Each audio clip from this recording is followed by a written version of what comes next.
On TikTok, I once said that technology has absolutely no value. I did receive some messages from people who are not happy with the sentiment, and I got their point, but I still stand on my point that technology has absolutely no value unless it is solving a problem.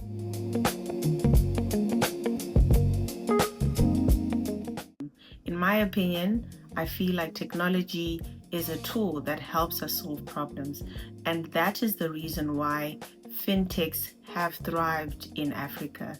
So if you do a random Google search, you will find that fintechs have actually, in Africa particularly, or sub-Saharan Africa, are growing at 13 times the average rate compared to the rest of the world. We have Latin America that is growing at 12.5 times, which is very close to sub-Saharan Africa.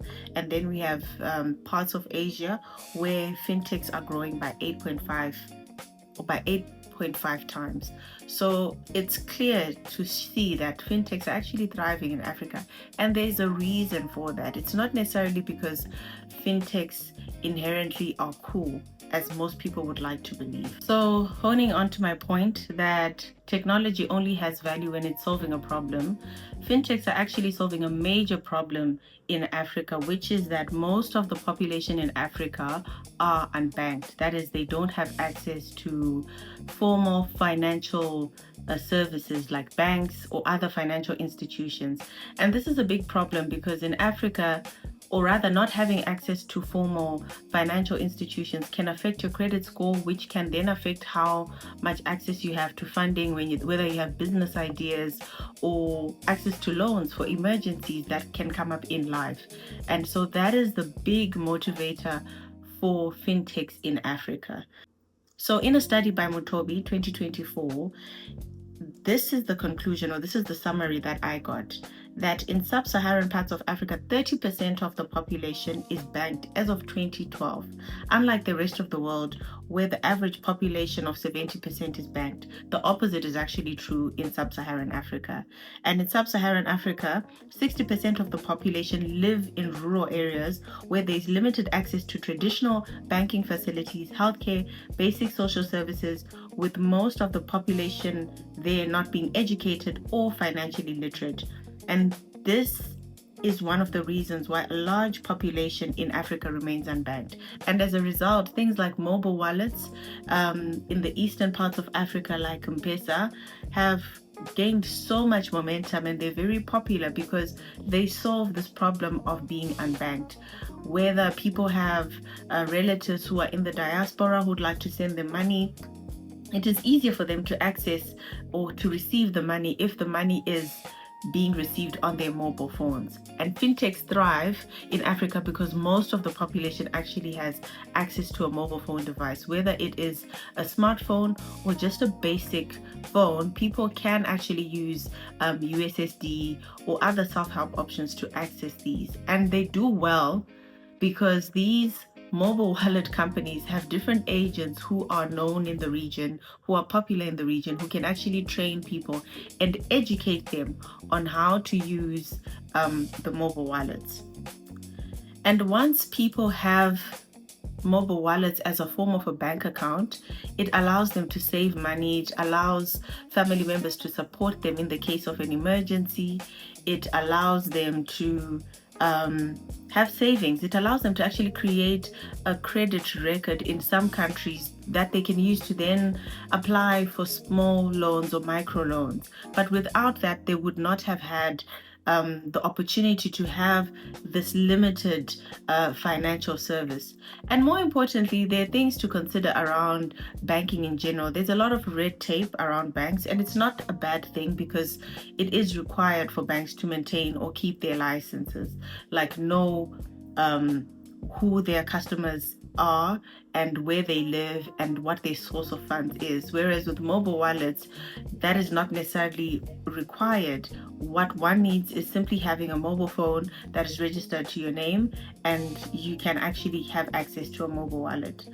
things like the proof of residence or proof of residence is something that is not relevant or doesn't apply in the rural areas because people just know each other. And so having a mobile wallet sort of eliminates the need for those things and be able to transact and save money and receive money and send money without having to incur the costs of traveling to go and collect money in the case of an emergency. Also infrastructure as well. In Africa, that is a big challenge where roads are not yet fully developed in most parts of Africa, and it costs a lot to actually set up a bank and employees to live in these areas. So that is one of the reasons why, or those are the reasons that contribute to why fintechs have thrived or done so well in Africa. Another thing is because of the rate at which technology sort of evolves or grows at, usually most legislation or government institutions are left lagging behind, and as a result they sort of have to take directive from the mobile wallet or fintech organizations that are already in business and who are capitalizing from the loopholes that are there in the legislation. So for example, the rules that would apply to big financial institutions like banks to have their licenses won't necessarily affect mobile wallets because they sort of are not really in the financial institutions because they're on the telecommunication side of things. And so as a result, it's like a bit of a gray area that they've capitalized on. And this is a prime example of why, this is also another example rather, of why fintechs have thrived, because there's not a lot of regulation around it. Rules are being made as they go, and the person who is directing the way the rules go is someone who's already benefiting from the lack of rules thereof. And I think in general, governments or institutions or political institutions don't necessarily have the correct expertise to actually speak on technology, and they rely on consultants. And so consultants can be biased towards a particular agenda. They can also be, what's the word? I don't want to use the word manipulation, but they can be directed towards a particular path by these fintech organizations that are capitalizing on the lack of gray areas. And this is a challenge because if someone who is profiting from the lack of rules is directing how the rules are made, who is taking into consideration the customers? Who is taking into consideration the users? You know, it's a bit of a challenge, and there is a lot of room to improve when it comes to that area of fintech. Mobile wallets make sense because, like I said, almost everyone in Africa has a mobile phone, and I mean almost everyone. That's what the studies say. And the infrastructure to set up a cell tower versus to set up a bank costs very differently, and it makes more sense to build network towers, for example.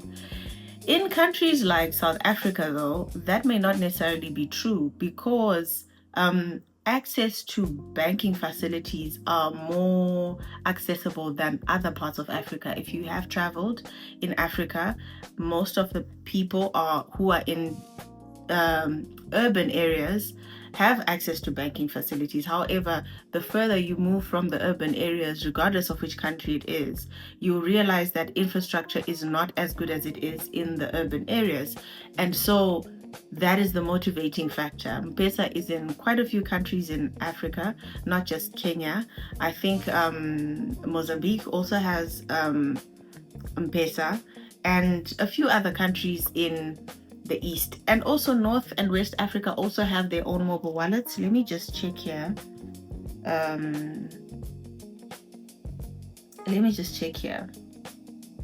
So I know I've been all over the show with this topic, but I guess the point is that when you find a problem to solve, technology can then thrive when it is used to solve a problem. Technology by itself does not have inherent value. Another thing to note is that there are banks in South Africa that actually don't have walk-in branches. For example, Discovery is one of those banks where they've created a whole bank, and I think they have quite a few subscribers, in the millions even, or customers, where their banking platform is merely on the application, and everything you need is available to you on your application on your mobile device. You can call in as well if you do need to speak to someone specifically, but also their process and the way that their banking processes are quite simple, at least for me to understand, and very convenient as well, because that is the difference, that, or rather that is the point that they're selling compared to the other banks.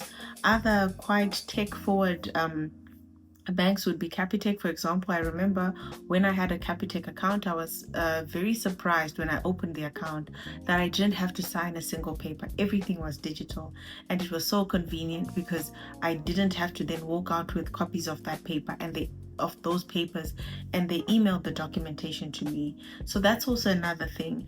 I do have to say though that I do have a business account with Capitec, which I opened in the comfort of my home, which I found very convenient, unlike going to, let's say, a traditional financial institution where you have to go in person, and sometimes you might not have all the documentation because something is different, or for the specific product that you're looking for, you don't have the exact documentation and have to come back again. That is fuel, that is time, that is just convenience.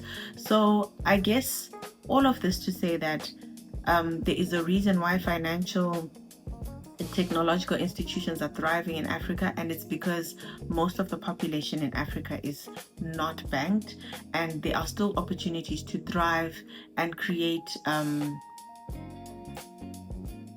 good things using technology for the African market. There are other financial institutions as well, like for example Mukuru, where there are remittance companies where you can send money from one country to another with the convenience of your phone. So that is the convenience.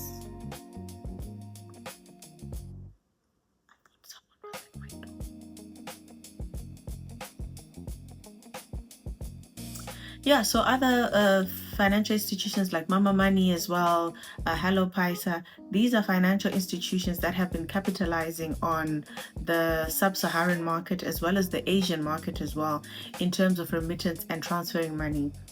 I don't know if you've ever tried moving money from one country to another using a bank. It takes a lot of time because there's a lot of red tape around that. And it is necessary also because then that red tape is to protect the financial institution and the customers from things like money laundering and fraud. And so they have to do this due diligence.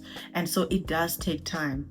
However, with institutions like other remittance institutions, for example, they have rules and regulations that they have to adhere to, but then there is let me not say that, I don't want to be blacklisted, but then the rules are a bit more relaxed when it comes to other financial institutions, like I'm saying, and they get to sort of lead the conversation and direct the way in which the rules are made to enforce the new industry that they are building. I have to say that they do put things in place to avoid things like money laundering, and to ensure that they know as much about their customers as they need to, in order to transact with them and get into business with them, without making it too hard for someone to actually receive a service from them. Let's say someone wants to send money to their loved ones in the case of an emergency, or even for their birthday, for example. It is convenient, it is easy, and yeah, that's the value in technology. And I will still say that technology in itself has no actual value unless it is being used to solve a problem. Let me know what you think. Maybe your thoughts on this are very different to mine, and I'm willing to learn, I'm willing to have the conversation. But yeah, that's it from me.